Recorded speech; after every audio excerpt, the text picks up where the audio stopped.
Welcome, everyone. My name is Phil. For those of you who don't know me, I'm the founder of Rep Matters. This is the last Breakfast Club of the year. Thank you all for being here. Yeah. So we have quite a few people here today. First, I just want to say thank you all for coming. Merci à tout le monde d'être venu. Je veux qu'on s'assure que si vous avez des questions en français, n'hésitez pas. On peut fonctionner d'une façon bilingue, mais on va passer la plupart du temps en anglais. So I have a lot of people to thank for this year. First and foremost, Coralie, thank you, and the Notman crew for organizing everything every time and helping out with that. Chelsea from Sunday Lunch Catering, always bringing the great food.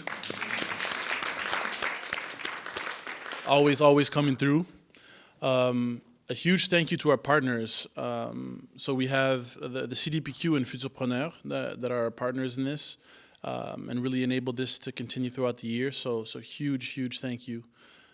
Merci vraiment beaucoup à la CDPQ et à Futurpreneur pour le partenariat.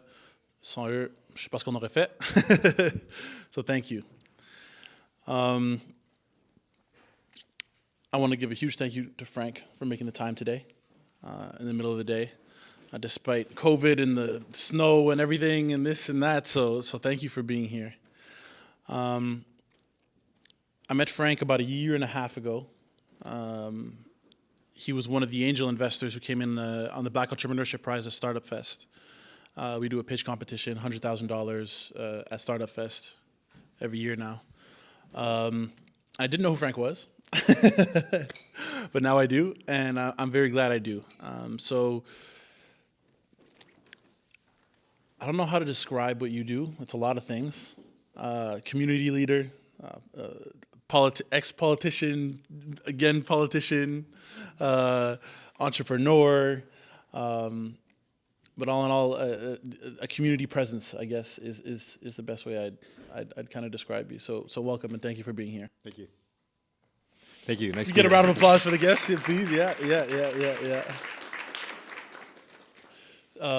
So in the context of today, you know, we're here to talk about entrepreneurship. We're here to talk about building in Black communities. So my first question to you, we're going to go right into it. What's a defining moment of your life that brought you to where you are today? Wow. That's a very easy question, isn't it? Defining moment. Got to make things spicy. Oh my gosh. Okay. Anything that comes to mind. It doesn't have to be the ultimate one, but a defining moment. Okay. Party's over.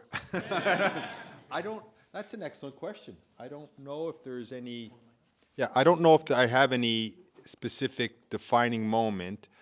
I would say that as you've all had in your businesses or in your life or whatever, I've had moments where I've ran, like I'm, driving a car and there's a brick wall and went bang, right into a brick wall. That's happened to me a lot of times. I'll give you, I won't call it a defining moment, but I'll give you one example. When we first started off, my partner and I, we were developing a very specialized tool for making a hole in the heart for what we call blue babies. These were babies that were born that their valve didn't open, and they're blue because their valve didn't open. They don't have oxygen, and they will die within a couple of days if they don't get a surgery. It's a very small market, but we'd taken on this challenge to develop a catheter that would go in and just open the valve up. And in doing so, that child, imagine that 2-day-old child would not have to undergo open heart surgery, where the mortality rate could be as high as 50%. It's a small market, very small market, but it was a market that when I heard about it, I said, I want to attack this market. I want to do something. I want to have an impact. And so we started developing this energy source that would deliver the energy to open this valve and avert an open heart surgery for a 2-year-old baby. Now, any one of us, including me, if I have to have an open heart surgery, it's not fun. you're cut open. They crack your ribs open.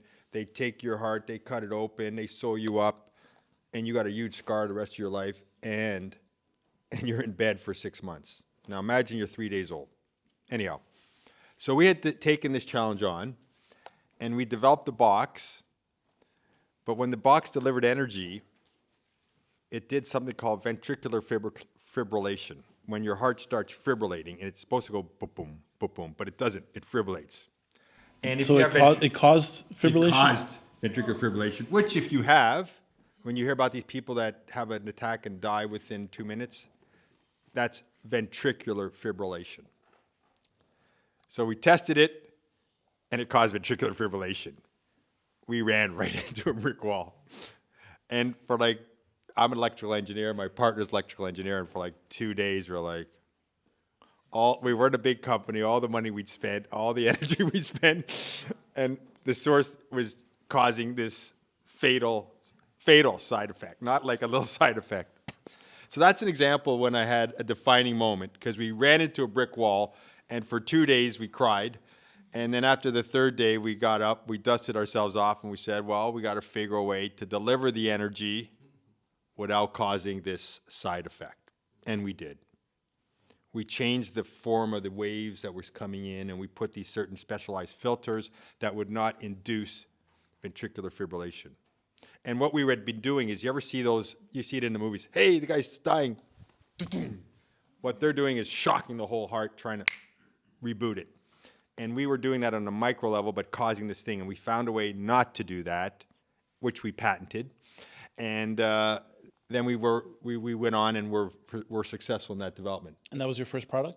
That was one of our very first products. And that's an example of I won't say it's the defining moment, but it's an example of. It was like a make or break situation for the company early on. Very much so, where we'd spent all our energy and effort in one thing, and we could have just walked away, but we didn't. We were stunned for a couple of days, but then picked ourselves up and went to work finding a solution. So that's it's not the defining moment, because I've had more than one of those issues, those encounters like that, but it's certainly a moment where I learned that nothing is fatal in terms of business. You're going to get knocked down, but get up again. Awesome. Thanks for that. So can you tell us how the company started? Yeah, that's an easier one. Thank you.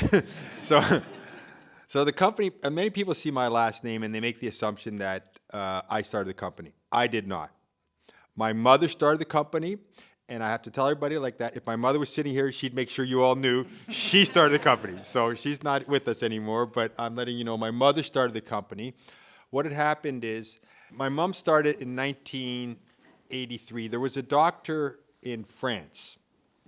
And in the days back then, there was something called neuroembolization. If you had a bleed in your brain, in the 80s or before that, the radiologists, the guys that inject and look at x-rays, they would inject and look at it, and they'd say to you, you got a hole, one of your blood vessels is bleeding, and the next thing was put your affairs in order. You're going to die. Why? Because there was no way to treat that. It's not like the heart or your leg or your knee. If, let's say you hurt your knee, okay, they can cut it open, push things out of the way, fix it. In the brain, you can't do that. If there's a bleed in the middle of the brain, you can't, okay, I'll just push this stuff out of the way, go clip it, because that stuff, you touch it, you're destroying brain matter. And it's not like what you think. You can't hold it. If you try and hold it, you crush it or whatever. So people that had that would die. Now, these radiologists, here are the guys that take x-rays, and they weren't supposed to do anything. They just injected dye and took x-rays. They saw that, said, well, we got to do something. And the very first people in the world that started doing it were in France. And there was a doctor who moved from France to Quebec, French language and all that. And a good friend of our families, he was called my Uncle George, but he wasn't an actual uncle, but it was like we grew up, my Uncle George. It was his cousin that developed a special catheter that could go in there and try and fix this. And they said, my uncle said to my mom, would you import this and sell it? And she said yes. And that was the beginning of the business in 1983. She incorporated in 1986. I graduated from university in 1986, and I went traveling for about a year. Came back in 1987. I said to my mom, "Let me join you." You know, it was just here in Montreal. She was working out of the house. I said, "Let me join you. We'll try and make a go of this thing." And I had to know my mother. She goes, "Okay, no, you don't know anything. You know nothing." She goes, "Go get a job for 2 years, then come back and see me." So I said, "Okay." That was my mom. So I went and got a job, and they treated me well. I was living in Toronto, and I went get a medical device company job. And if you're an entrepreneur and you have this in you, they treated me well. I worked for a guy named Mr. Laborie, and he was this guy. He was a great entrepreneur, but he would get mad and fire people and all that. And you could see it like in the meetings. He'd get like red here, and you knew something bad was coming up. But he'd fire people, do whatever. But I was this young guy right out of school, and I'm thinking I want to leave in 2 years. I'm not afraid. Attitude and that. And so whoever he fired, if I'd say, "Okay, your boss is gone. You work for me now." So I had like 7 people working for me. I had a company car. I had an office, and I'd stand at the window and stare out, and I thought I was in jail. I just had this drive that wanted me to be an entrepreneur. I had the drive, and they were treating me well. I had everything. I could have stayed, and then I said, I'm leaving. He goes, "No, we'll give you more to stay," and I was leaving to make no money. I come back to my mom. It's okay. It's time. It's 2 years. I've done my time. I've done my time, and we start off making no, and she was just breaking up, making no money. And we struggled because I thought I was full of myself, and I thought, you know what? In no time, I'm going to be a multimillionaire. It's going to be great and all that. And well, that didn't work out that way. Well, it did in a way. Ultimately, but and any one of you who've done entrepreneurs, you've done it. It's a humbling experience. You're out there, you're on your own, and you look out, and everybody else seems like they're doing great, and you're struggling like crazy, and everything had been pretty, quite frankly, easy for me up to that time. But it was good for me. It was good to, I would say it beat any sense of arrogance. I can still be arrogant. I'm not saying I'm perfect, but it beat a lot of arrogance out of me, having to work hard and struggle as we all do when you start a business. It's just the way it is. And you can look at someone else and go, "Wow, they're flying, man," and I'm struggling. But I learned that lesson too. So how long was your mom the boss for? Okay, maybe it says, when was my mom not the boss? That's the question.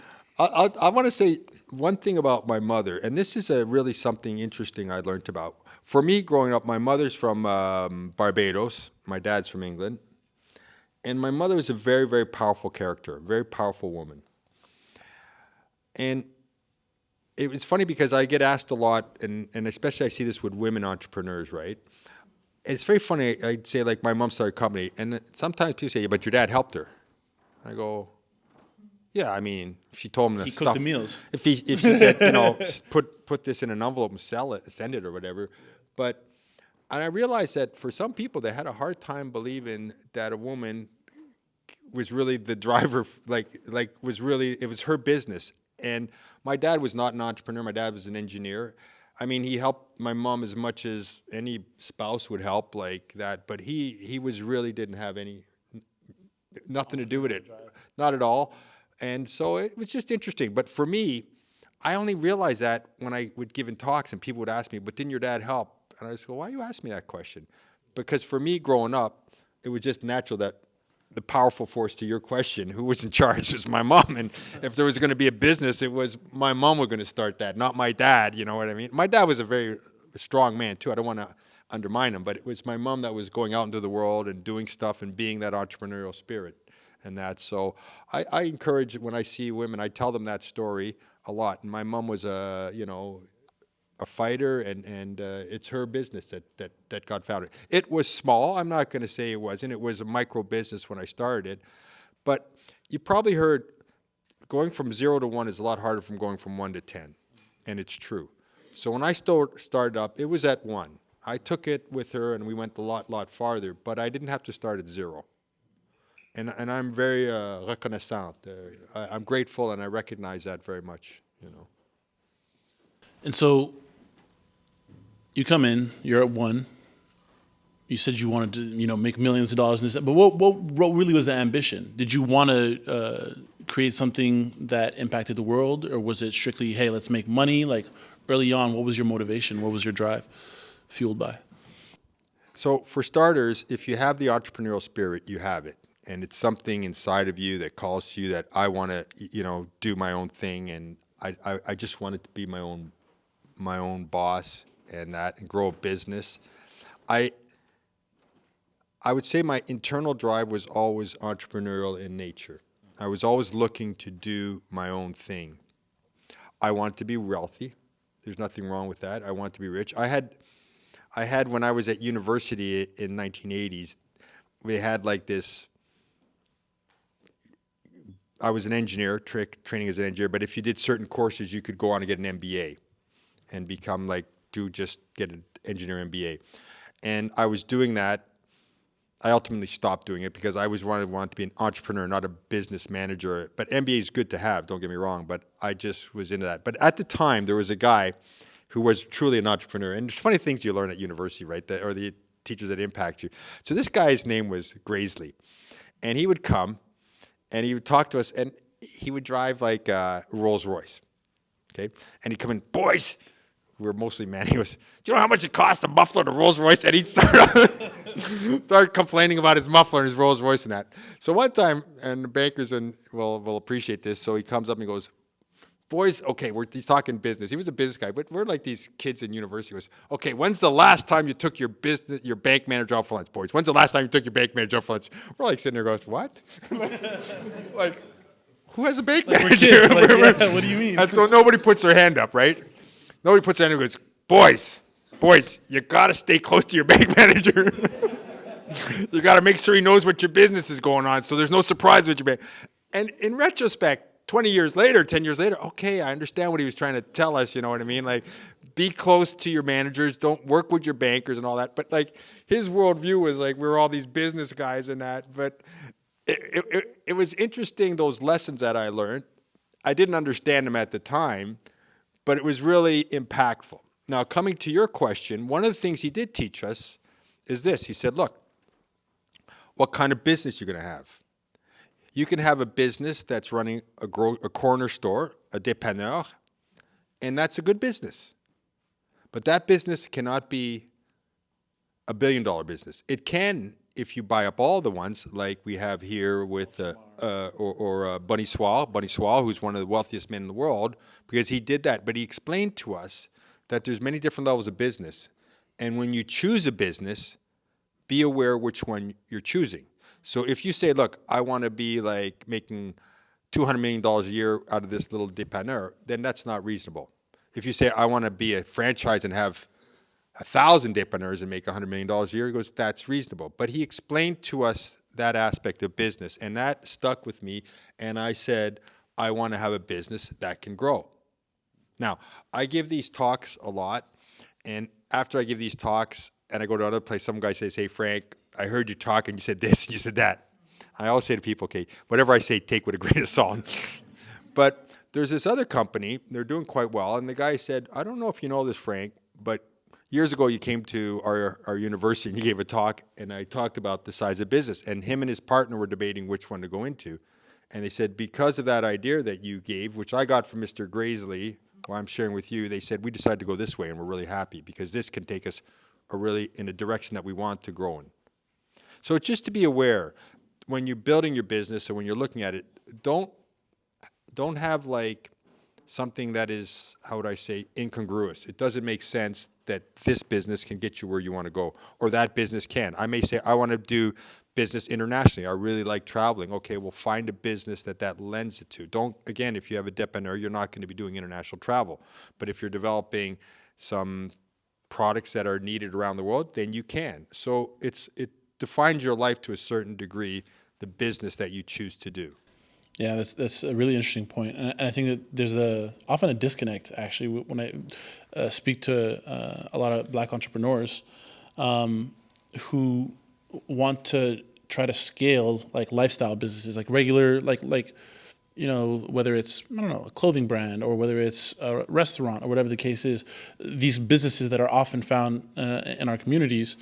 and are asking for investors, and it's like, well, you need to understand what an investor's expectation is for an outcome, like the scale that they would need in order to get a sizable return. That's an excellent point. And a restaurant's a great example.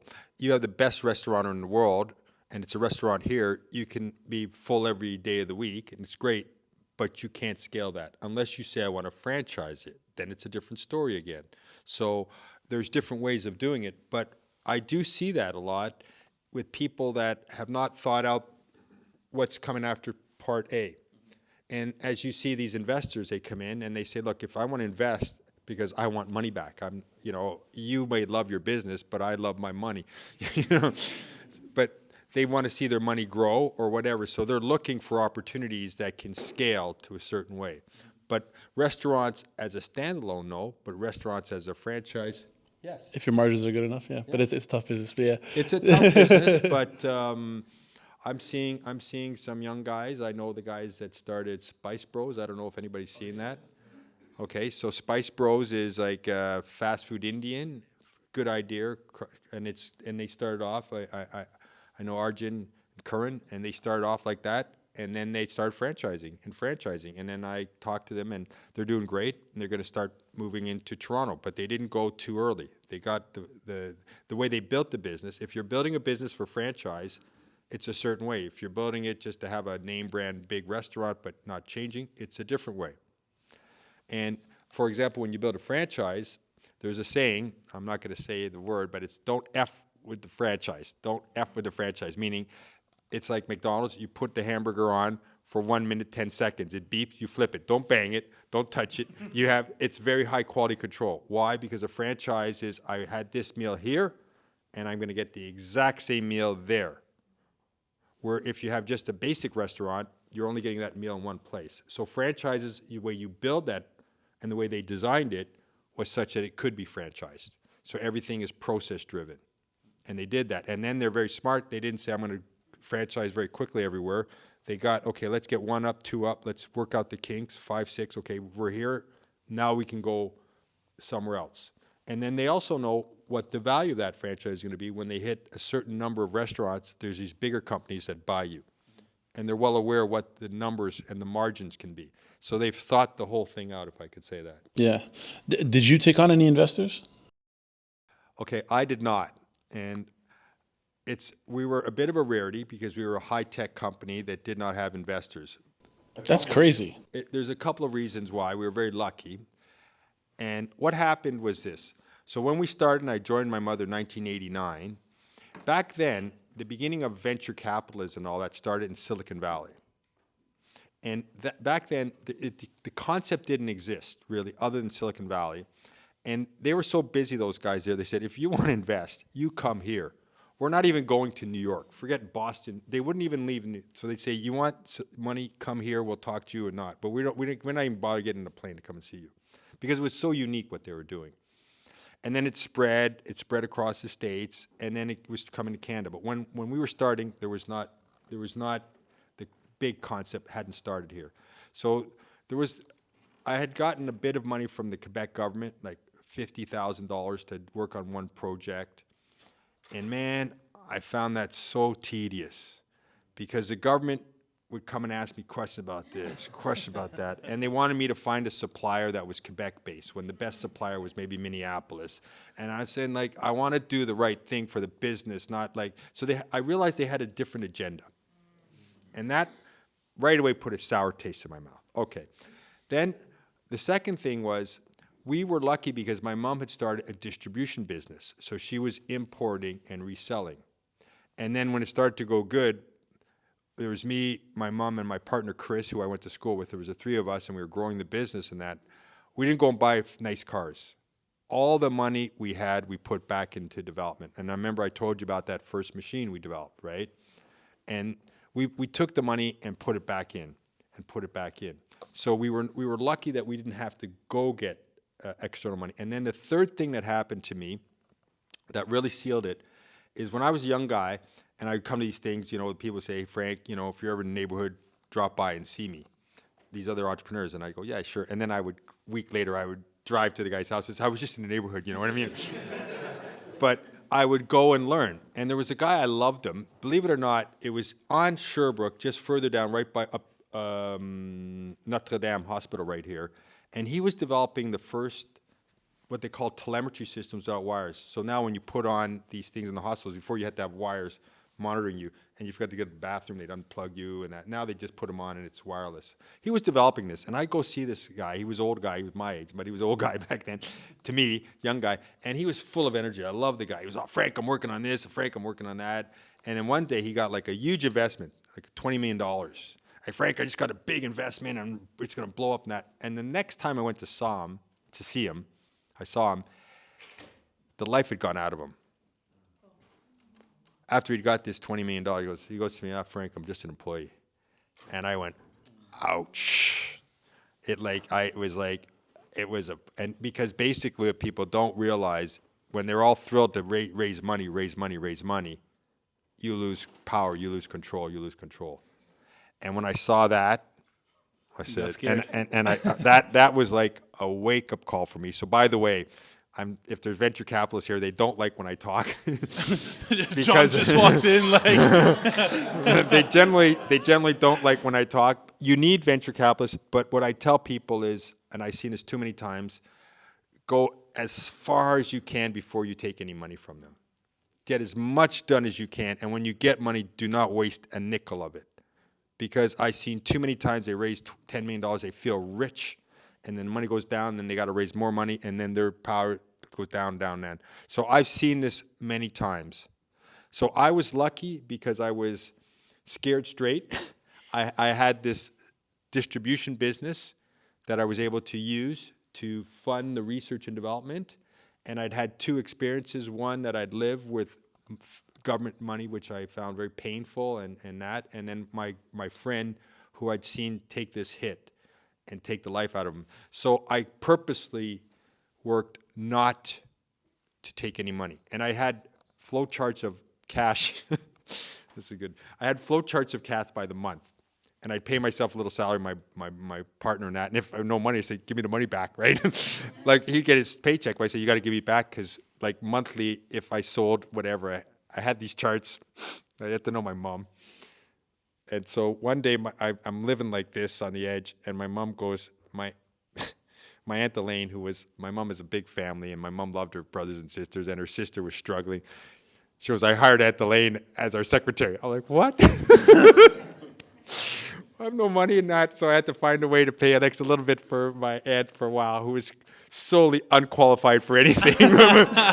But anyhow, I had to do it. But so I lived, I don't want to make it sound like it was easy. It was painful. But I lived that way because I wanted to avoid taking the money. Now, as we grew, I didn't know if I'd ever need venture capital money. So they'd call me all the time, how's it going, Frank? Is it going well? I'd say, yeah, it's going really good. These are my plans. I kept them close. I said, yeah, you know what? In 9 months, might need some investments, but I don't need it now. He goes, oh, can I call you in 9 months? Yeah, sure, call us. So you teased them for years and years. I didn't tease them. What I was doing was this, is if I ever got in trouble that I need the money, I don't want to go run to them, hey, I'm in big trouble. I want to be able to go, hey, you know, I told you maybe 9 months, I was growing great, I need money. I need the money now, so that I'd be in a position to have it. So I never said no to them, but by gosh, I was doing everything not to do it. Now, when I see young entrepreneurs start up in that, do not feel rich even if you get the money. First of all, squeeze every last inch forward that you can do, because every step that you go forward, your value goes up, and the money that they give you and cut into goes down. And then when you get the money, do not, what I've seen with a lot of entrepreneurs too, they feel rich, they get a big car, they spend all the money, and they feel great for a year or two, then they got to go get more money again. Be very frugal with that money and stretch that dollar so that if you do have to take it, get as far as you can with it and try and get to a point where you don't need extra money. And I see this a lot of times with businesses. They come and see me or whatever. We do invest a little bit in some companies. We help out a bit here and there. But I say, man, stretch that dollar. Go get a government grant for that'll give you money to go on. Get your tax credits. Use anything non-dilutive that you can. And when you have to be dilutive, push it as far as you can. Don't feel rich when you get the investment. Honestly, it's an incredible story because the way that capital raising is glamorized nowadays. It's like it's not even about how, like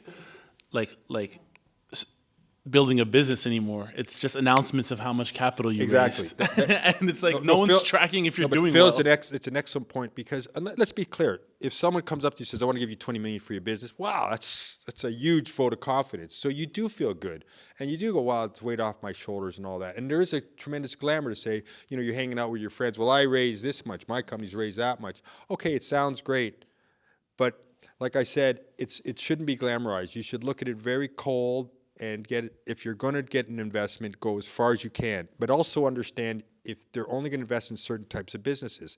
If you say, I want to have the best local corner store forever or the best local restaurant, they don't want to invest in these businesses.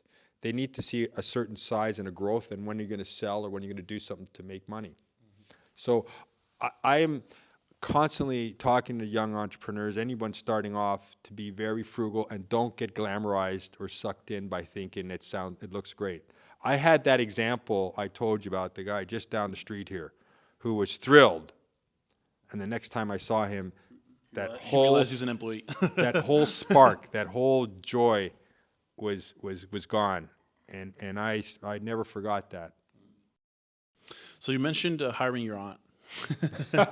And I wanted to ask you about that. I didn't. My mom hired my well, I mean, yeah, sure. And so, but you have a pretty big family. Everyone I talk to is like, yeah, Frank's my cousin. I know Frank. Literally, you have the biggest Montreal family that I know. I think. What's it like when you have a family business and you're the most successful one in the family? And maybe there's expectations, maybe there's, what is that like? So yeah, I have a very big family, and I consider it a form of wealth, a richness. I have a beautiful family. My mother is one of 12 kids, and my grandmother is one of 12.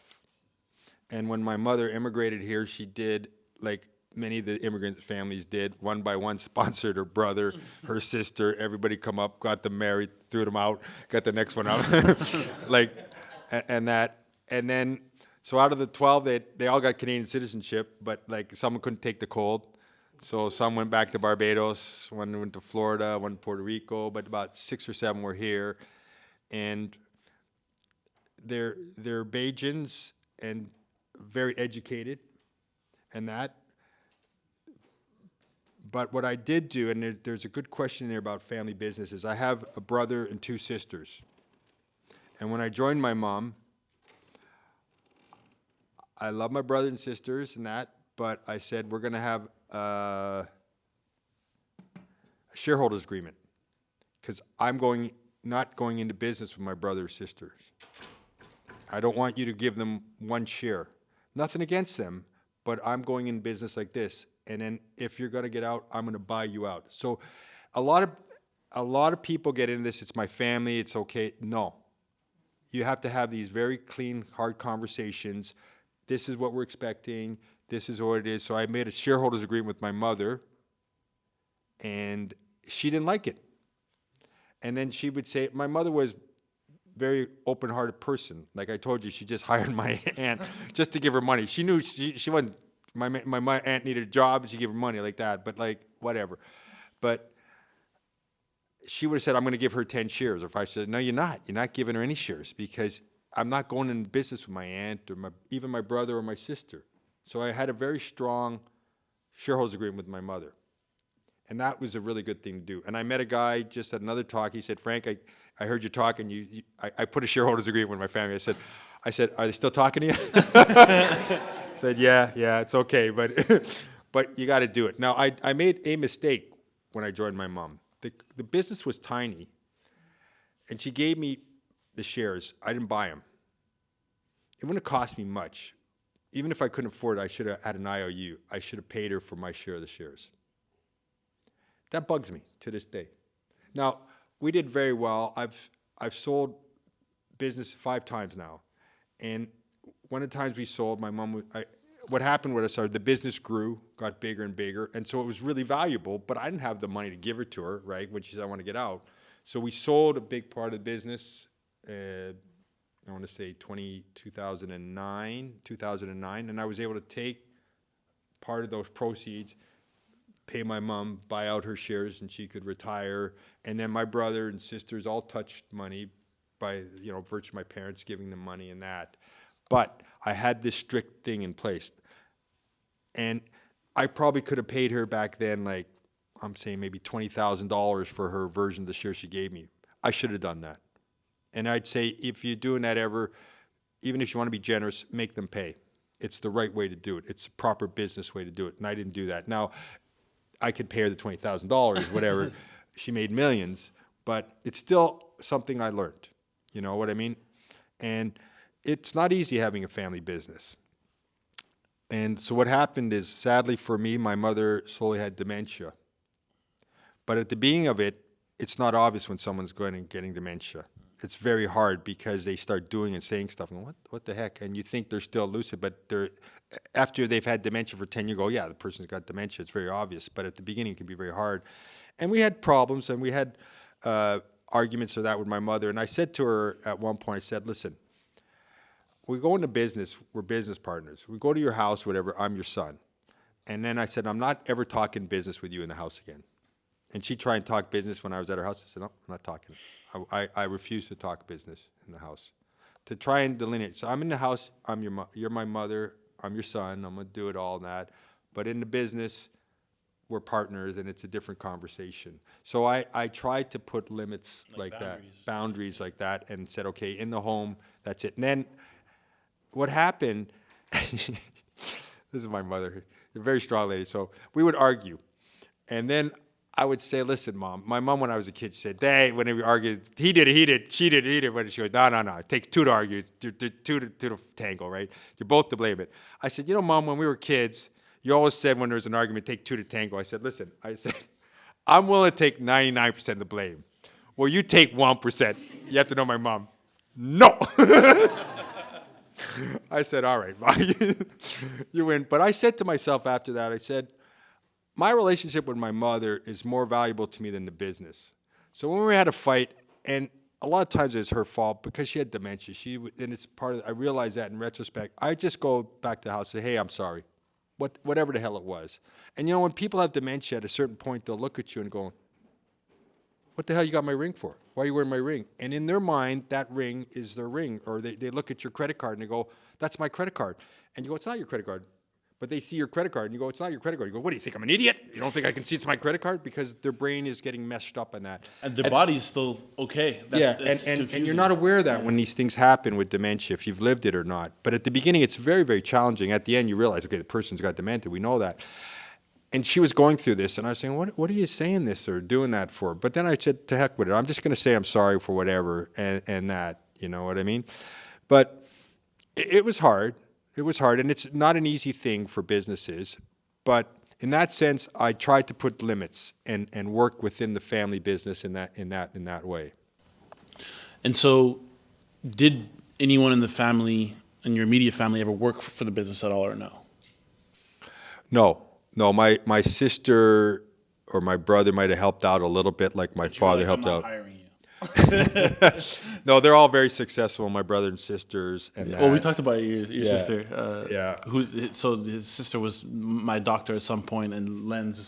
She works at McGill. She works at the Alouettes. So I worked with her when I worked at the Alouettes, and she was my doctor at some point. So that was very funny. We just made that connection today. Yeah, my younger sister's a medical doctor, sports med, and she's very well known. She just got a Grey Cup ring because she's the doctor for the Alouettes, and my older sister's So my younger sister is Dr. Baylis. My older sister is Dr. Baylis. She's a professor from Dalhousie. She's got the Order of Canada. She's very successful. And my younger brother is Dr. Baylis, and he runs the Canberra Mental Health Clinic. So, I run a medical company, but I am not a doctor. I'm just Frank, yeah. All right. And so when you exited the business this time, because I didn't know that you'd exited like 5 times, and so you exit part of it and then continue part of it? Yeah, we sold 5 businesses over the years. So or business lines, may be a better way to think about it. So the first business line in 2009 we sold was for treating back pain. chronic back pain. People have back pain, and I used to go to parties and people say, "What do you do? Back pain?" I go, "Oh gosh, no," because there's three people lined up, and I'm not a doctor. We just literally, I don't know who's got back pain here. I know someone's got back pain. I can't help you. Sorry, but anyhow, we made these tools that would treat back pain, and Kimberly Clark had a division like Johnson & Johnson Medical Division, Consumer Division, Medical Division, said, "Okay, we'll sell this for you in the States, but we're not long-term distributors. If it goes good, we have the right to buy it." So it's okay. We signed that deal, and it made sense for us at the time because we had minimums, quotas. And it's a big company, so we knew they had to sell this much. So we knew then, my partner and I, we could really plan ahead, invest, and do everything because we had that deal. It was a great deal in that sense. Not a great deal in another sense because the amount of money that they would pay us was tied to the sales. So did they meet their quotas every year? Yes. Could they have probably sold double the amount? Yes. But had they sold double the amount, guess what? They would have had to pay us double. A lot more. So it's okay. It's okay. That was the first deal that we got, and that was the money that gave me enough to go and pay my mom off for her shares. And at the time, Chris and I, my partner, had developed another company called OME Group, which was doing SR&D tax credits, because we were entrepreneurs, and we started off doing tax credits for ourselves. And then someone goes, "Hey, what are you doing? Can you help me?" So we'd help this person. And then the very same Uncle George that got my mom in the first business, he was working for the government doing analysis of SR&D tax credit. He goes, "You guys should make a business out of this." So we did, and we had a business. We had offices in Montreal, Toronto, and Calgary. And someone here said they knew Dharmesh, right, who used to work in our OME business. And so we had built up this business doing research and development tax credits for companies across Canada, and it was quite successful. And then when we sold, because Chris and I always wanted to have a couple of stools in case something went wrong. So when we sold the business in 2009 to Kimberly Clark, they said, "We're buying it now." I said, we were always getting approached by KPMG, Ernst & Young, all these different companies want to buy this OME group. And we all say, no, we're not selling it. And then after we sold this other one, we had money. We said, hey, now we actually don't need this other company. And Chris, so the guy that was the head of E&Y, he said he wants to meet us when I come to Toronto next. And he said, here's the card. I said, no, I don't want to meet him. And then I thought, wait a minute. And I looked at the card. It was the head of Canada E&Y. And I thought, actually, you know what? Yeah, we don't need this business no more. We could sell this business and focus just on medical.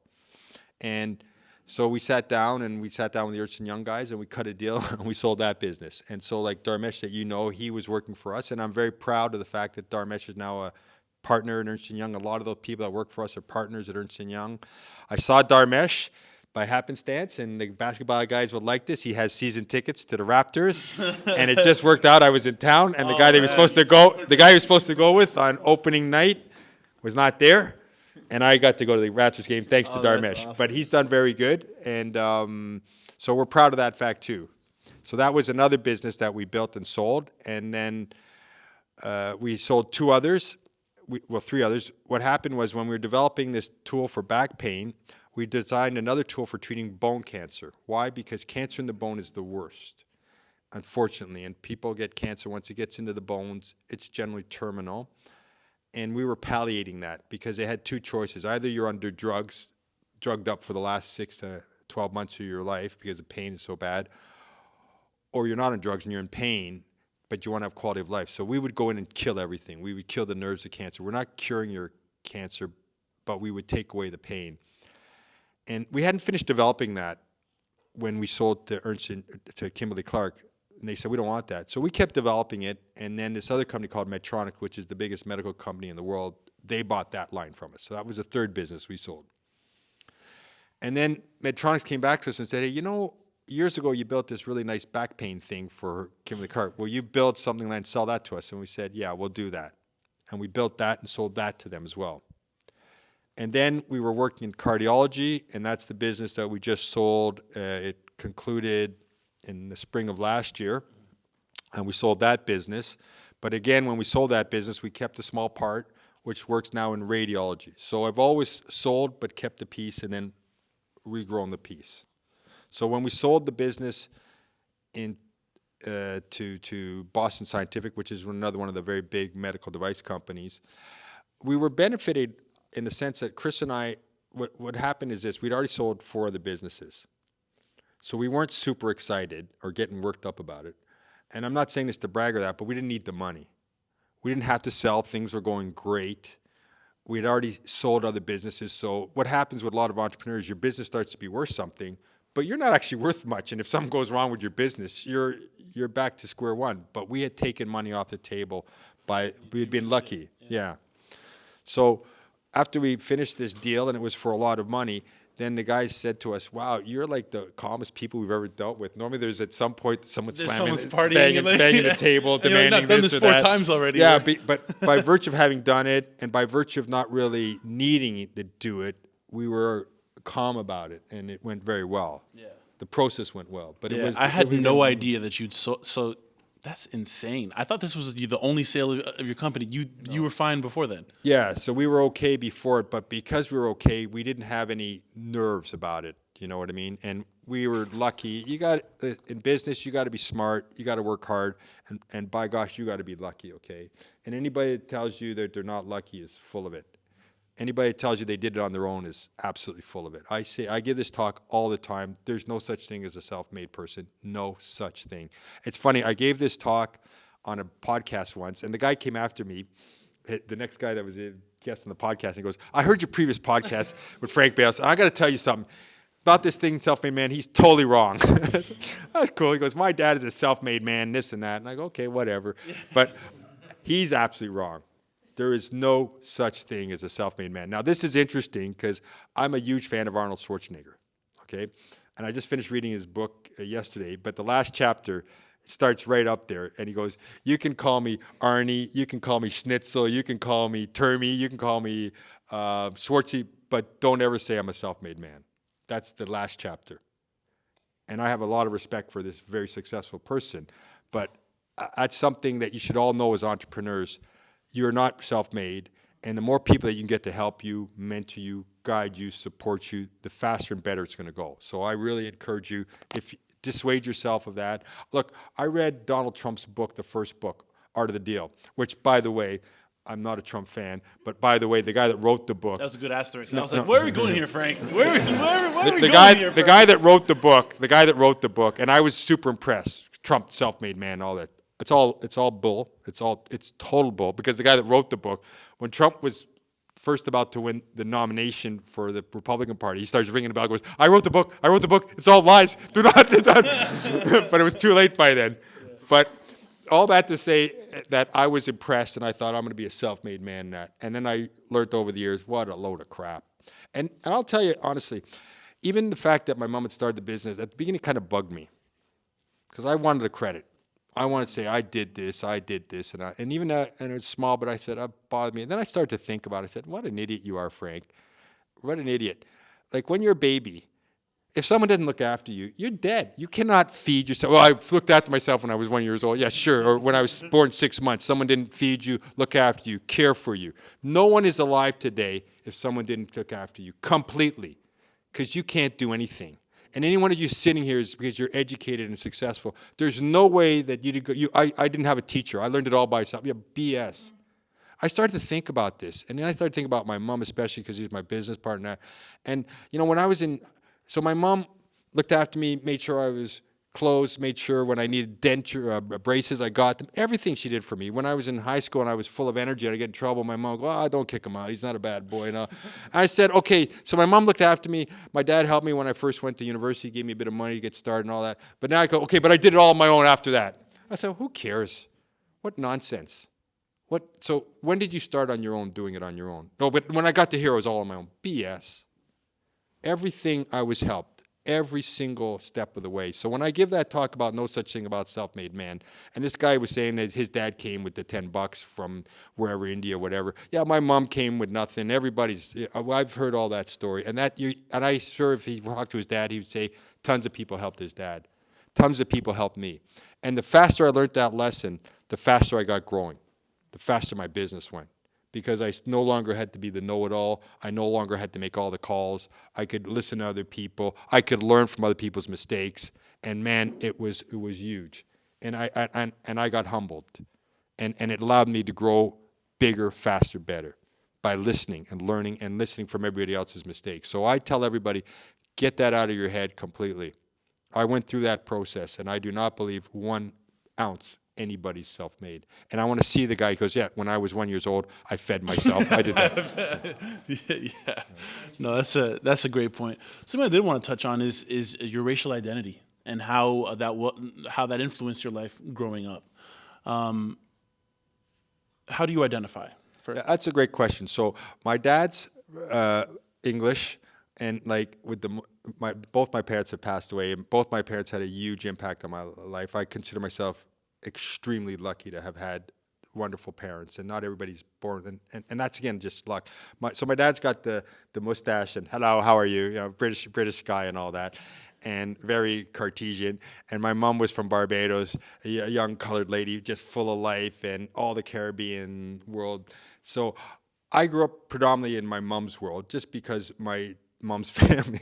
There's so many of them. They're everywhere. No choice. And so I grew up more, Caribbean in terms of influence and that, just because the family was there. My grandmother would live with us, and my mom was cycling her family through our home. So it would be very rare that there was no one else living in our house. That was not how we grew up in that. So, but I would say that I identify with all aspects of my upbringing and my culture. I have a part of me that's British. I have British cousins that I love and get on with.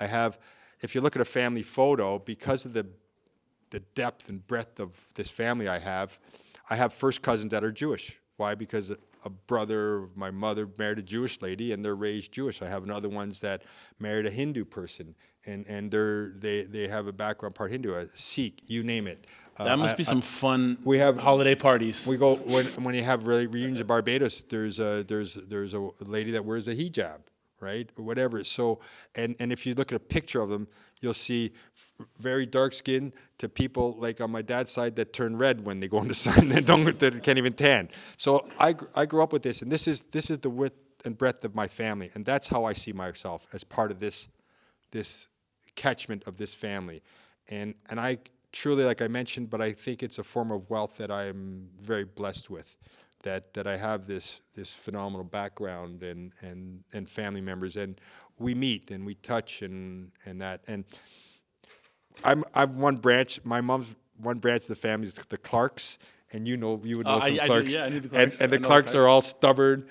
You're laughing, but these are strong-willed, headstrong Very people. strong-willed. Yeah, and they're within this group also known. That's the Clark branch of the family, which I'm part of. Yeah, so that's how I identify myself, through that beautiful, wonderful, big family I have. And so when your mom was building a business as a black woman in Canada, were there any hurdles that you were aware of, or did anything ever come up as you scaled a business in a very white male dominated space? Yeah. So for starters, one thing to know about my mother, and I'm very proud of my mother. It's not known as much as it should be known, but the very first case of racial discrimination in Canada that was fought and won is my mom's case.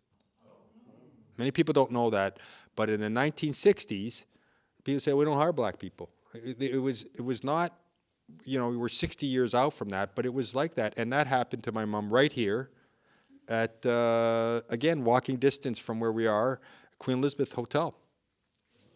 And my mom had gone for a job, her and her friend, and the guy had told her the jobs were filled, whatever. He didn't want to hire her, and it was all lies because there's color of her skin. So you're starting to know my mom now, right? So if you're looking for a victim, don't look at my mom. That's rule number one. So my mom said, what happened? It's a very funny story. So she gets on the bus she and her friend had decided we're going to go for these 2 jobs. It'd be great if we get them. My mom went early in the morning. The guy looked and said, the jobs are taken. Get out. But the friend went and said, no, okay, come back tomorrow for a second round. So when they got together at night, they said, okay, well, the jobs are taken. The friend goes, what are you talking about? Because the friend was white. He goes, no, the job's not taken. I'm going back tomorrow for an interview. And then it started to click. And then the way he had talked to her and everything. Okay, she go, okay, I'm gonna deal with this. So she gets on the bus. This is my mom. Gets on the bus the next morning, go down and give this guy hell. And she meets a friend from the black community on the bus. She goes, hang on a second. We can get this guy. We can take this guy to court. We can make it. We're looking to get a precedent. We're looking to get this done. So then they decided, It was called, I forget, the Negro Association or whatever. They helped my mom, and other people helped my mom, and they went to court. And this is really important. That court case took 12 years. After 12 years, the company finally threw in the towel, found guilty. You know what they were fined? $25. 12 years. Okay, it's okay though, because my mom had set the precedent that no longer in Canada you can do what we think it's okay. These are women that fought these fights, people that fought these fights for civil rights, because we always look at the states and we look at a Rosa Parks or Malcolm X or Martin Luther King, but we had the same fights here. Another one of those fights, my mom's cousin, you know, when they had the St. George riots. I don't know if you know about the St. George riots or not, but what happened there was a professor, and all the black students were getting terrible marks, and the white ones was getting good marks. So what they did is they switched the names. So guys, I'm gonna write my exam, but I'm gonna put your name on it. You write your exam, put names. And guess what? The bad marks fall there. So they started militating, fighting against this. This happened, what St. George is now Concordia University. You should watch this movie, The Ninth Floor. So they started fighting. And what happened is the students, it was not only black students, white students, Jewish students, fought with them, said, this is wrong, we want to deal with this professor, right? And they went into the computer room, and they locked themselves in, and they were sit-ins and all that. And they tried to burn them out. They tried to burn them out. And then when they did this, they set the place on fire, and then they said the students set it on fire. Like, imagine you lock yourself in here as a protest, said, let's burn ourselves to death. Absolutely ridiculous. They said this. They did this. Well, my second cousin, my mom's first cousin, Ann Cools, who became a senator, the longest-serving senator in Canada, the first black woman senator, Canada, United States. But she was in that room. She was one of the ones. And then they all came out afterwards, and there was a fire. You should watch The Ninth Floor. Then they all said, you're going to be blamed for the fire. You're going to go to jail. And she said, I ain't going to jail. She said, I ain't taking the blame. You send me to jail. Put her in jail till they finally give up. But they tried to foot it. So we had these battles here. We had them right here. And I'm proud, like Ann Cools, part of my family, that big family you're talking about, she was one of the leaders here. One of the leaders fighting for these rights. So we should never take these rights for granted. And this is why I'm the co-president of No to Bill 21. Because now it says to a young woman, and it's generally women that they're attacking, if you wear a headscarf, you can't get a job as a school teacher. This is wrong. This is just wrong. And I don't care what other guys they have it under. I just see the same thing like happened to my mom 60 years ago, saying, you got this color, we're not hiring you. We are blocking you from getting a job. It's not right. So I'm very strong on that, and that flows through my mother, my cousins, all that have fought and take stands on these issues of exclusion or inclusion, human rights. Mm-hmm. That leads to political stuff. Can you talk about that? Or Sure. So what's next for Frank? I was a member of Parliament from 2015 to 2019, and I was in the West Island, and I chose not to run again because I didn't like a lot of stuff I saw in Ottawa. I didn't like the way, and I'm not blaming one party or another, but I just felt we weren't working hard, we weren't doing the right things, and I'm a strong believer if you take a salary, do your job. Okay, if your job is to set up the microphones, well, do a good job setting up these, make sure everything's right. If your job is to cook the food, do a good job cooking the food. There's nothing shame. If your job is to clean the place, clean it. And our job in Ottawa is to make laws and do the best job, and we're not doing that. And we're wasting time and name-calling and pulling our country apart, and I didn't want to be part of that, so I took a step back. But I plan to go back. I'm going to run. It's not a secret, but I'm going to run when Trudeau steps down. I'm going to run to be the leader of the Liberal Party because I want to. Yeah. Thank you. But I want to have a positive impact in our country and unite ourselves, stand up for certain human rights, stand up for certain things, and stop the name calling. I'm very worried about the polarization I see in the world, the wars I see in the world, and you're either on this side or that side. These are things I want to fight against, and I want to have strong stances on basic things like Bill 21, and that comes from it comes from the upbringing that I had, not just with my mother, but that large family that was always standing up for rights and things like that. And that's why I encourage younger people, especially, know our history. I know we're overwhelmed by American history because they're big and that, but we have these histories right here and these battles that took place and that. And I want to share them and promote them and let people know about them. So the movie's called The Ninth Floor. I think it's on Netflix. If you could watch it, it's important. So we went way over time, but I will have a few minutes just for questions, and I'm sure there's going to be a bunch. So I don't know, we'll cap it like 5, 6 questions or something. We need a part 2, Frank. Est-ce que je peux parler en français? Absolutely. Oh, good. Super, c'est plus facile. Ben, déjà, je suis super contente. C'est la première fois que je viens à cet événement. Et puis, cette proximité, votre ouverture, c'est vraiment génial. Et en tant qu'entrepreneur, je suis juste inspirée. Et puis, merci beaucoup en tout cas. Question. Première question, c'est vous avez repris l'entreprise avec votre mère et vous aviez la fibre entrepreneuriale. Vous auriez pu créer quelque chose. Je sais que vous avez dit que c'est des fois plus facile de prendre le train en marche et tout ça. Qu'est-ce qui vous a motivé à voir l'opportunité dans ce petit business pour pouvoir vous y joindre? Je dis ça parce que je dirige une entreprise d'économie sociale. On accompagne les femmes vers l'entrepreneuriat et l'impact. Et l'année prochaine, en mars, on va avoir un programme de reprenariat. Je sais. De programme de quoi? De reprenariat. On va reprendre des entreprises qui sont fermées. On va les racheter. Voilà, c'est ça. Relancer. Voilà, relancer. Wow. Donc, qu'est-ce que vous voyez dans une entreprise comme potentiel pour dire ça vaut la peine que je reprenne cette entreprise, que je la relève, je suis capable de la mener à un autre niveau. Oui. Donc ça, c'est ma Ça, première question. c'est une excellente question. Alors, quand tu vas regarder une certaine entreprise, il faut premièrement que tu sois absolument objectif et que tu sois prêt à regarder tous les défis qui sont devant vous. Et je te dirais que il y aura peut-être des raisons qui ont fait faillite. Peut-être que ce sont des raisons de la manière que ça a été géré ou quoi que ce soit, ou peut-être il y a une vraie raison que ça fait faillite parce qu'il n'y avait pas un besoin. Disons, par exemple, que tu ouvres un restaurant, je ne sais pas, un restaurant que les gens ne trouvent pas intéressant, ça va faire faillite. Et le fait que tu veux le relancer, même menu, ça va faire le même faillite. Mais peut-être tu vas dire, ce restaurant, j'aurais pu changer le menu ou changer l'atmosphère ou quoi que ce soit. Il y a une opportunité que ça va prendre. Tu peux avoir un succès. Mais si c'est une entreprise qui est fermée, il faut premièrement savoir pourquoi il est fermé et de voir est-ce que c'est quelque chose qui peut être surmonté ou qui ne peut pas être surmonté.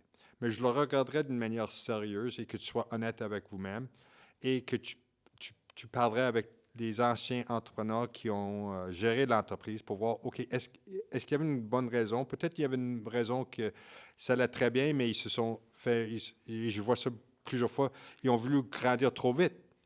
Et en grandissant trop vite, tu peux te tuer. Hein? Alors, peut-être qu'il y aurait des raisons comme celui-là ou il y aurait d'autres raisons que tu dirais ça ne vaut pas la peine. Mais moi, je regarderais chacune d'une manière sérieuse. Il y a aussi beaucoup d'entreprises, à cause de COVID, ils ont fait faillite. Il n'y a rien à faire. Tu ne peux pas leur blâmer. Ça allait très bien, mais COVID a complètement changé les choses. Regarde, moi, j'avais une amie, quand j'avais commencé ma business, là, j'avais une amie qu'on est allé à l'école, l'université ensemble. À un certain point, il y avait 42 employés. Et moi, j'avais comme 10. J'étais tellement, ça m'agaçait. J'étais débordé. Je voulais, parce qu'on n'était pas en concurrence, il n'y avait pas de concurrence comme telle, mais moi, je le voyais comme quelqu'un qui avait commencé en même temps que moi. Il s'est rendu déjà à 42 employés. Mais lui, il travaillait avec les aéroports, les systèmes que les aéroports utilisaient pour déplacer les valises et tout ça. Et quand 9/11 est arrivé, ce business a fait faillite. Tous ses contrats étaient cancellés, tout. Pas de sa faute. C'est pas de sa faute du tout, mais imagine-toi que tout roule très bien, tu as tes entreprises, tu as tes business, mais tu travailles avec les aéroports et on dit on ferme tout pour un an. Il a perdu tout. Alors là, je dirais que c'est un excellent business qu'il y avait, mais il a fait faillite et c'est pas sa faute. C'est juste qu'est-ce qui est arrivé dans le monde, fait en sorte qu'il a perdu tous ses clients. Et la deuxième question. Pardon, j'avais deux questions. On va faire un retour parce qu'il y a Ok, quand même beaucoup de d'accord. monde et si jamais, peut-être après. Ok. Merci. Firstly, I'm just surprised, given the amount of siblings that your mother had, that she couldn't have picked a better secretary amongst all of them. Given how much I think the business climate has changed since 1989, kind of developing this company with very little dilution and building it from the ground up, how would you say the environment has changed, and do you think that such a strategy is still possible in today's world?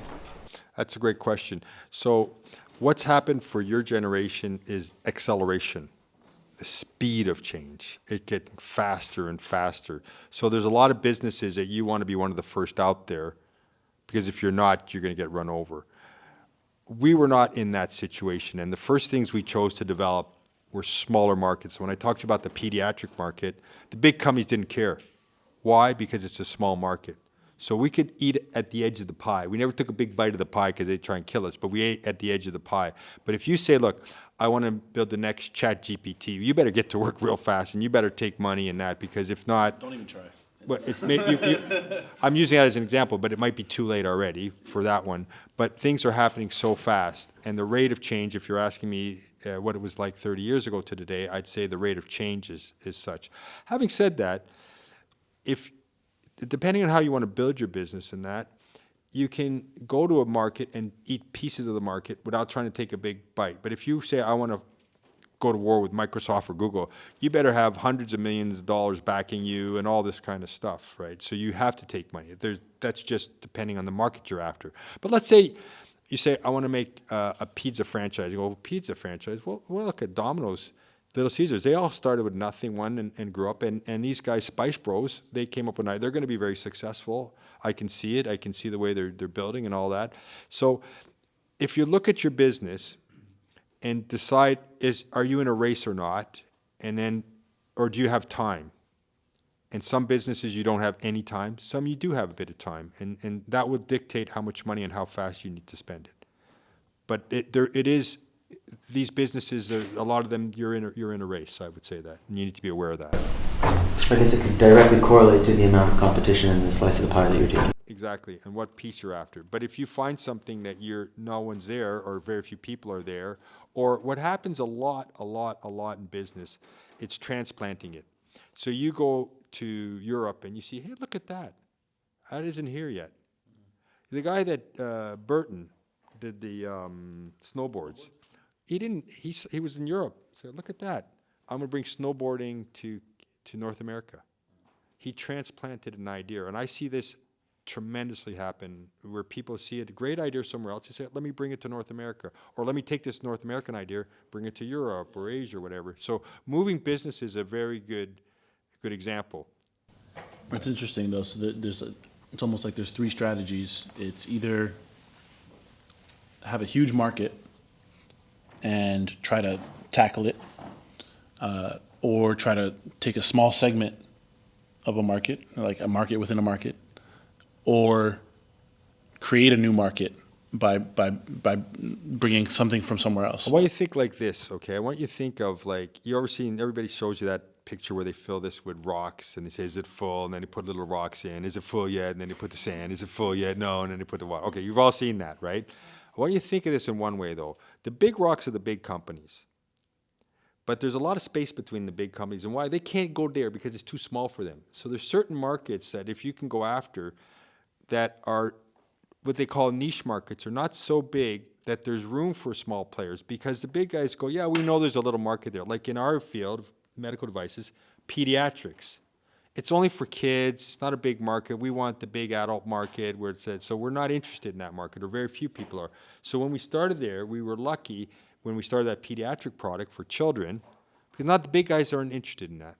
It's not where we want to be. It's just not a big enough market. But for a smaller company, it gives you time, gives you opportunities. So it's something to think about. And when you see these companies buying up, so for example, in the social media spaces, there's 4 or 5 companies that buy up everybody.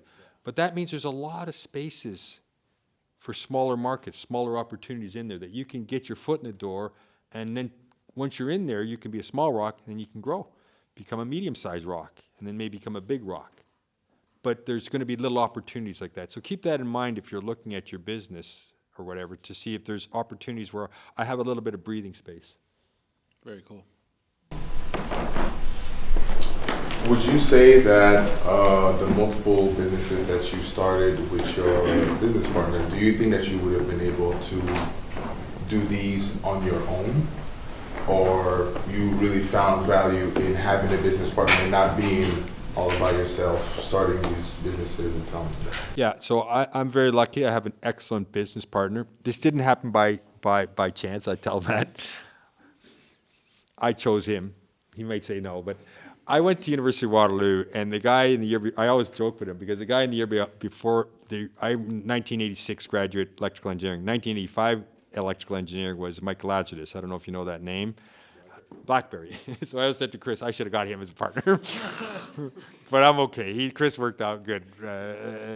Didn't need Mike. But I was always an entrepreneur. So when I was a young guy, I had a little business doing carpentry work and painting and all that for our school teachers and all that. And I figured out, if you paint, they only pay you so much, but the minute you got to hammer a nail in or do something, they can't do that at all. They paid you more, whatever. And I went in business with my best friend. I love my best friend. And I hated being in business with him. Okay, so if you're going to go in business, it's not your best friend that you want. It's someone that complements your skill set. So it's great to have a good partner, but do not think that your partner is your friend or your wife or your spouse or your significant other or someone you really get along with to go out and have fun with. It's someone that complements you. If you like doing sales and they like doing inventing, or you like being marketing and they don't like it or whatever, they like doing accounting, or you love accounting but you hate sales, you want to balance yourself out if you're going to get a partner. And it's not necessarily your best friend. Be aware of that. But I think it's very good if you can have a great partner. It's great to have that. And if you don't, you should surround yourself nonetheless with other people that are going through what you're going through, so you can talk to them in that, because you're going to share the experiences, and that. So things like this club where you should meet and greet and talk what's happening and share your challenges, and someone's going to give you some good ideas. That's the point of this. So, yeah. Any other questions? On that, do you remember, was there a defining moment with Chris, your mum and yourself sitting down and going, working out a SWOT, or these are our strengths, that's what I'm focused on, switching? It happened naturally. And not only that, I would say that I did not use my mom's strength at the beginning very well. I made mistakes. Why? Because my mom was someone that she lit up a room. So if she came in here, you would never forget my mom. And my mom, I sound like I'm bragging about her, but I'm telling you the truth. And when my mom got dementia, I'd meet people and say, hey, tell your mom I said hi. Tell your mom I said hi. I said, well, she's got dementia. She said, no, she'll remember me, man. She'll remember me. I said, okay. After that, I said, yeah, I'll tell her you said hi and that. But she had an impact on people. What I had done, though, I was using my mom to do some accounting work, internal work, which was a huge mistake. I should have said, Mom, all I want you to do is buy some donuts, go have a coffee at any one of the hospitals, because they'd love seeing her. And when people love you, they go, what are you selling? They actually want to buy anything you got because they love having you around. And I reflected back, I learned to use people much better. So, for example, I give that example. If I took my accountant who came in every day, sat in his office and crunched numbers, and I said, you're going to be my top sales guy, he would kill himself.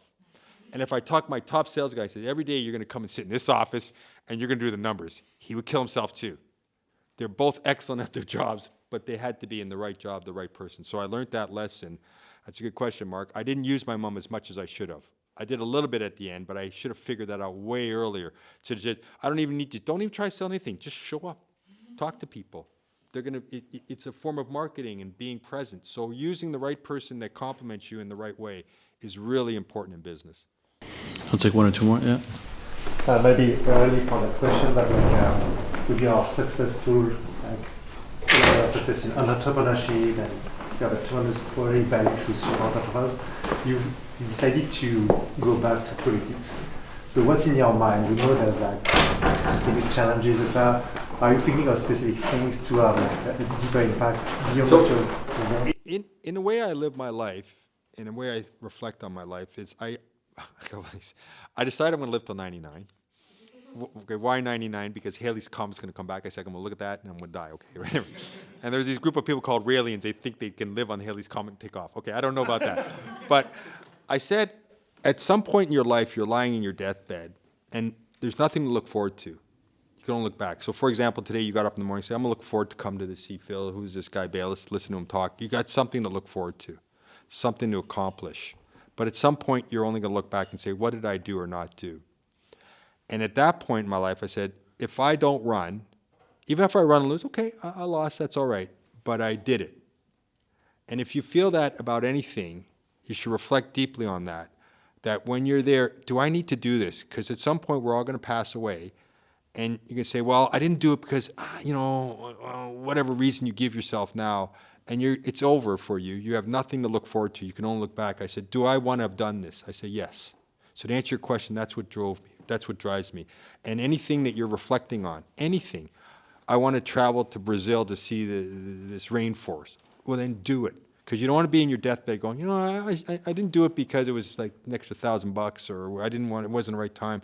So I really encourage you, that's the way I conceptualize what I should be doing in my life, is to think, when it's over, when it's at the end, am I going to regret not having done something or not having tried to do it? You can't control the outcome, but you can certainly control what you put your energies in and where you try.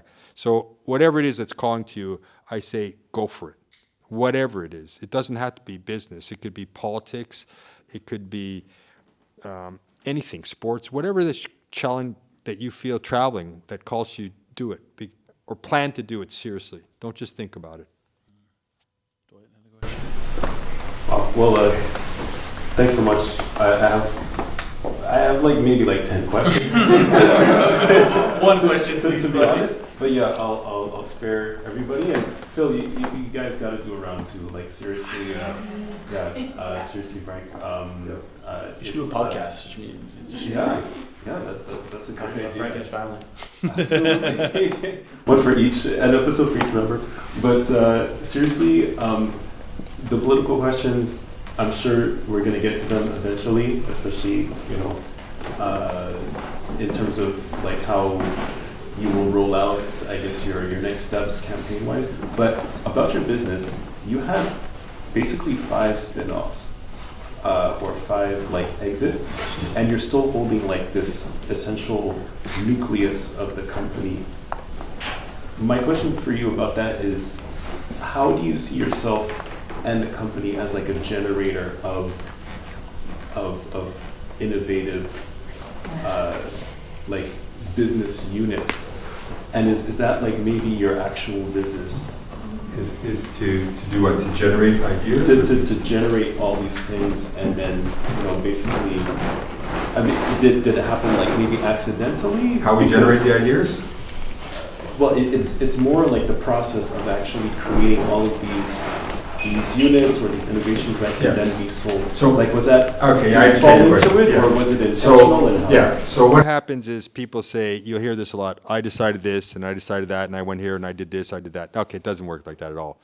You kind of walk in. What are you doing? Huh? What's that?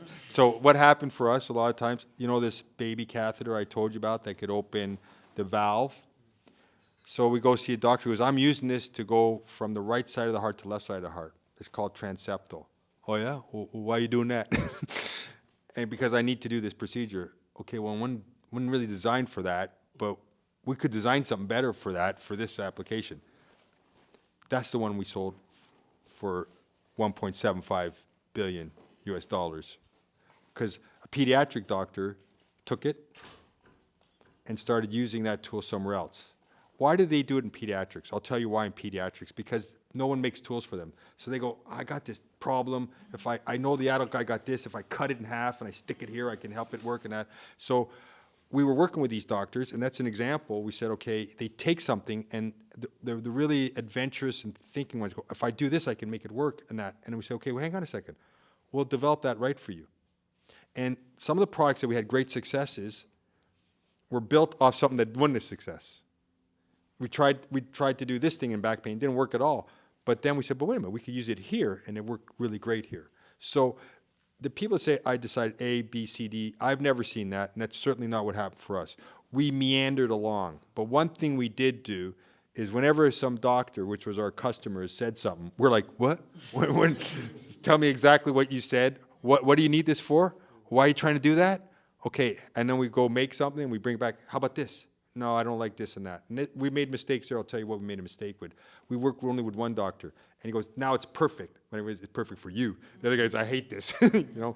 So we learned if you're going to develop something, talk to a lot of doctors. Don't talk to just one customer. They call it voice of the customers, not one customer, because the first time we tried to develop, we developed something perfect for one guy or one girl. But now we learned, no, develop it for, get a lot of people inputting in, but we followed the market. We followed the market. So when we sold something, the first time I sold the back pain business, I tell people, it's like we were driving down the highway 100 miles an hour, it's going great, and I sold the engine. And I said to my partner, who's the engineer, we got to build me a new engine, like now, before we crash, which he did. But we were risk takers, but we were intelligent risk takers. But as we grew the business, we were following the market. We would listen intensely to what we heard from the market and the customers. And you can hear that all the time. You can see it everywhere.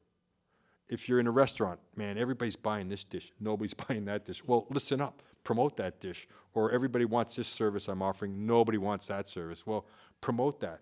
Don't try and tell the person you're wrong, you should do this or that, or this is why it's the right way. We followed the market. And that allowed us to, as I would say, just walk down this winding path. It was not ABC. It was not that at all. It was a very winding path. But as we develop technology, and I tell everybody this, where does wealth come from? It comes from creating. I'll give you an example. My son's a musician. I say, make a lot of songs. Beatles made thousands. Everybody knows all the Beatles songs. You do not know all the Beatles songs because tons of them were failures. But we know a ton of them because they made so many of them. We know the ones that hit. The person that invented anything, if you're creating something, you're creating value. And one of those things is going to hit. We created medical products. Some of them hit. Some of them did not. Some of them were failures. But we were creating. If you're creating a consulting, create services. See which one works. If you're creating food, different recipes, which one they'll take. Whatever it is, but be creative and accept that you're going to fail. And don't argue when you fail. Learn from it and move on. But I encourage people that true value comes from creativity. If you make movies, make a lot of movies. And some, if you're an actor, some are going to be great, some are not. But you're going to hit as long as you're adding. I think that's a great place to end it. We're already over time. Thank you. Appreciate Thank you very much, everyone. Before we leave, you spoke so much about your mother. I just want to shout out to mine. Hey, Mom. Thanks for coming. Thank you all. So there's more food. We'll hang out. We'll be here for another maybe 30, 45 minutes. Thank you all for being here. Thanks for watching Rep Matters. Keep the conversation going by liking, commenting, and especially sharing our videos with your community. Stay updated by following us on Instagram, LinkedIn, and Twitter, and subscribing to our YouTube channel. See you next time.